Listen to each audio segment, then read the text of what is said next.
Hey friends, it's Katie. Welcome back to For the Love of Leftovers.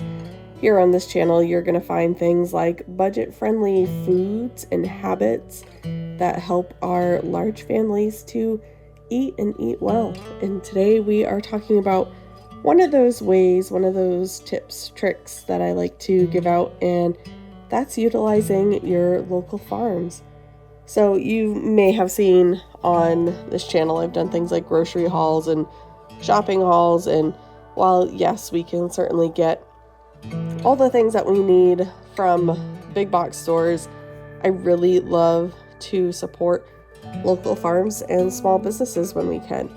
And so this day we went out and we went to a few different places. We went to a strawberry field that is local to us within like 40 minutes, and we pick there every year. It was crazy busy this year. And then just down the road from this strawberry field is a new Amish store that they have put in. And as you can see, it is stocked with beautiful, fresh vegetables and fresh baked goods, amazing treats, and even their woodworking was obviously just phenomenal. If you know anything about the Amish community, they are just hard-working people. And they put out amazing quality, absolutely amazing quality. I honestly wanted to take home some of their wooden shelves that they put the produce on, their display shelves, because they were amazing. They had a lot of raw milk options, so we can't have a lot of dairy here, but the dairy that we do have, I would love to make raw milk. I want it to be raw milk cheese, anything like that. And then they also had this bargain table, which was amazing and a really great opportunity to look for things that are discounted. Okay, so we just went into the Amish store and we got a discounted bag for $5 of potatoes. We'll use these the next few days. Hunter got a blueberry ham pie for Dad, some sort of deliciousness for $8 here. We've got some green onions with these little bulbs, some scapes, pickling cucumbers, so I'm going to use these things to make pickles. And then we've got some raw milk Gouda, and then some chocolate mint fudge and chocolate nut fudge. So this little haul here was $37. So that was $37, and then all of these strawberries that we ended up getting were right around $40 as well. And so these strawberries lasted us about a week, and I didn't even get a chance to can any of them or make any jam or anything. The kids just demolished them as fresh snacks, which is exactly why I get them. I mean, I would love to be able to preserve some of them for, later in the year, but the point is that they get eaten. And I mean, that's really one of my biggest tips as well. And, obviously get good food, get cheap food, get what you can. But the point is to be able to feed our families. And if you're getting food and it's just sitting in the pantry or it's sitting in the freezer, sitting in the fridge, and it goes bad or it expires, or honestly, if nobody likes it, it's a waste. It's an absolute waste. And so, there's no point in buying things that are cheap, like canned beans, if anytime you make something with canned beans, the majority of it goes in the trash, or it just sits in the back of the pantry for a year, or, whatever the case may be. And I know there's going to be people that say, if they're hungry, they'll eat it. If you say that, you may not have ever had a toddler. You may not have ever had a kid with special needs. You may not have ever been an adult that knows what you like and what you don't like, because that does not always work. And so what ends up happening is that we either end up throwing these things away, or they sit in the back of the pantry, or, I can make a delicious meal and it might be a delicious meal, but it's delicious to me and one other person. And we have we have 8 people in our family. So then that becomes a waste, because there's 6 people that are then not going to eat it or not going to enjoy it, and then leftovers sit in the fridge, and then those leftovers get moldy and end up going to the chickens, which, you know, in theory, that's still being utilized, right? But not for the purpose that we intended it. So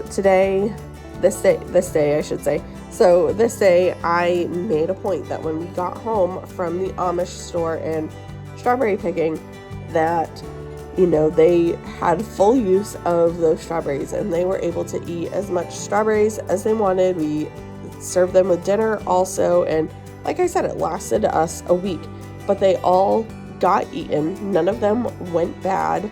I didn't get to preserve any, but I can go back and I can get more. That's not a big deal. And so likewise with the fresh fruit and veggies, with what we got from the Amish community store, I made sure that when I got home that I put that into use, that I got it doing what I needed it to do. And so in my family, not a lot of people really like cucumbers, but my family really likes pickles. So I said, okay, I am going to take these cucumbers and I am going to I didn't end up canning them, but I did make refrigerator pickles, essentially is what it is, refrigerator pickles. So there's no water bath canning in this recipe, and that's in part to preserve the crunch of the cucumbers and thus pickles. So what I did here was I made a brining solution that is a 1-to-1 ratio of white distilled vinegar with water. So again, a 1-to-1 ratio. And then I added about half a tablespoon for each cup. So I think I added 6 tablespoons total. I probably could have used, 7, just because I needed a little bit of extra liquid at the end. But so I made this brining solution over on the stovetop, and then I used the garlic scapes instead of garlic. So we use whole garlic, we use regular garlic, like in everything. So I said, I don't really want to, not exactly waste it, but I don't want to use that in my pickle. So I was like, these garlic scapes would be perfect. Going to add a bit of that garlic flavor, like really using up the things that we have. And I know a ton of people have garlic scapes right now. So if you're waiting on your garlic, use your garlic scapes because they work so well in this. And then I had green onions that I had gotten from the Amish store as well. And so I made sure to use both the green onion part and the little bulbs that were attached to it. I could have taken these little onions and done almost like pearl onions and served that as a side with dinner, but I really wanted that onion flavor to get infused into these pickles. So I've got, let's recap. I've got cucumbers, I've got garlic scapes, I've got onions with the green onion tops. In one of these, I also put in jalapeno, and I wasn't sure how spicy it was going to be. Let me tell you, I deseeded the whole thing. It was not spicy at all. It was not. I deseeded it. I ended up only putting in 1 jalapeno, and that was probably our most favorite jar out of all 3 of these jars of pickles, because the jalapeno actually took away some of the bite from the vinegar. And so I will make this a must do. Each and every time I make pickles from now on, I'm going to make sure that I add at least 1 jalapeno, and it just mellows it out ever so slightly. You can smell the jalapeno, but it's not hot. And I did add some whole black peppercorns as well. And then Travis got me a bunch of fresh dill that was out in the green stalk. So I added that to these as well. And that was it. That's all that I added in here. I could have added more.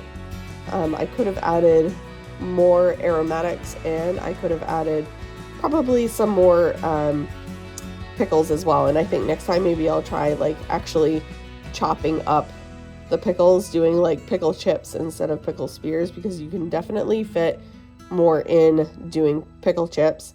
But this is generally how we eat them, so it's how I wanted to do them, at least for my first time making pickles.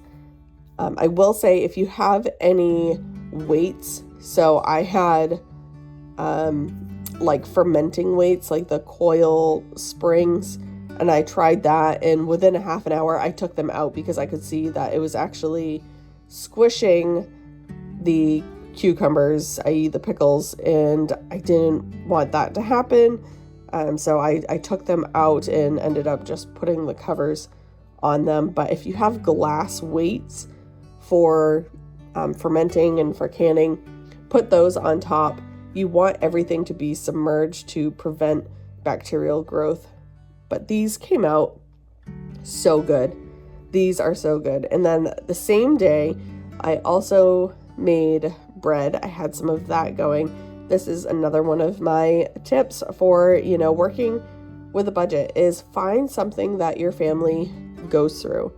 And so my family goes through bread like it's cake or like it's underwear. You know what I mean? My family goes through bread in each and every form so much that it really is a budget saver for me to have fiddled around with the recipes and to make a recipe of bread, whether it's French loaf or whether it's bread dough, like to make bread that my family eats and enjoys is seriously a true money saver. So kind of along the same lines as the pickles, like find a few things, maybe even 5 things that your family really loves and that you can make from home. So making food from scratch is not always a budget saver. It really isn't. But sometimes it is. And sometimes it's a sanity saver. So in our situation, if I don't have bread for my autistic son in the morning, then it's going to pretty much ruin his day because he's such a creature of habit. So I make it a point to make sure that not only am I saving money by baking my own bread, it also tastes better, and I can whip it up in a day, no problem. And then I also wanted to show you, I got these super cute strawberry bedding set. Isn't that adorable? It came at the perfect time. And of course, we ended the day with family night, and it was just an amazing day. I'm so lucky and so thrilled to have the ability to share this with you. And I hope you learned some tips to take with you as you move forward in your family-friendly budget battles. We'll talk to you next time. Bye.